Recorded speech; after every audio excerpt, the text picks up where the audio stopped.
Profitant d'un moment d'inattention, la femme subtilisa une poignée de chocolat qu'elle fourra dans son sac. Mais un homme surprit son geste. Ils échangèrent un sourire complice avant qu'Amy ne s'éclipse discrètement. En réalité, il s'agissait du fils d'un milliardaire qui venait de perdre $1 million ce jour-là. Alors que le couple s'apprêtait à partir, Jimmy les interpella. Le riche homme implora Jack de lui prêter sa petite amie, espérant que la chance d'Amy lui porterait bonheur. Avec l'accord de son compagnon, Amy s'assit à côté de lui.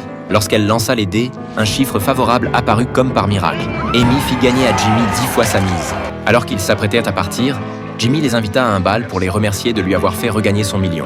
Il les conduisit à la suite qu'il leur avait réservée. Le couple fut ébloui par le luxe qui s'offrait à eux. Un assistant leur apporta même un cadeau, la robe de soirée qu'Amy avait tant admirée. Amy l'enfila aussitôt et, au bras de son mari, discuta joyeusement avec Jimmy. Les barrières sociales semblaient aller s'être évanouies. Mais au fil de la conversation, le milliardaire aborda un sujet qui les laissa perplexes. Il affirma que l'argent pouvait tout acheter. Jack rétorqua que certaines choses n'avaient pas de prix.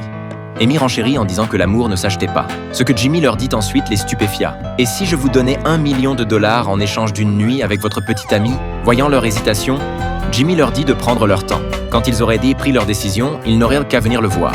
Bien qu'ils aient exprimé leur refus, le couple ne trouva pas le sommeil cette nuit-là.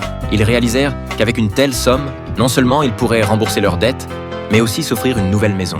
Ils convinrent que ce ne serait l'affaire que d'une nuit, et qu'ensuite, plus personne n'en parlerait.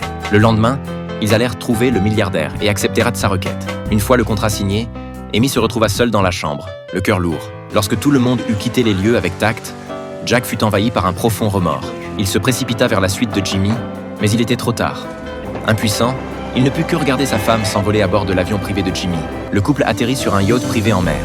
Amy enfila la robe chinoise que Jimmy avait soigneusement choisie pour elle. Il lui confia alors que s'il était à la place de Jack, il ne partagerait la beauté d'Amy avec personne. Mais la jeune femme accueillit ce compliment avec mépris. Jimmy proposa de jouer leur partie à pile ou face. Pile, il continuait. Face, tout s'arrêtait là. Lorsque la pièce retomba sur pile, Jimmy rassura tendrement Amy. « Si tu ne veux pas, il ne se passera rien. » Pourtant, après une brève hésitation, Amy ne protesta pas et embrassa Jimmy. Pendant ce temps, Jack tournait en rond, incapable de trouver le sommeil. À l'aube, lorsqu'il vit Amy rentrer, ils s'enlacèrent sans un mot. Ils pensèrent pouvoir reprendre une vie paisible. Mais une boîte d'allumettes vint troubler cette apparente sérénité. Intrigué et suspicieux, Jack fouilla discrètement dans le sac d'Amy. Quelle ne fut pas sa surprise d'y trouver le numéro du milliardaire. Dès lors, le doute s'insinua dans son esprit.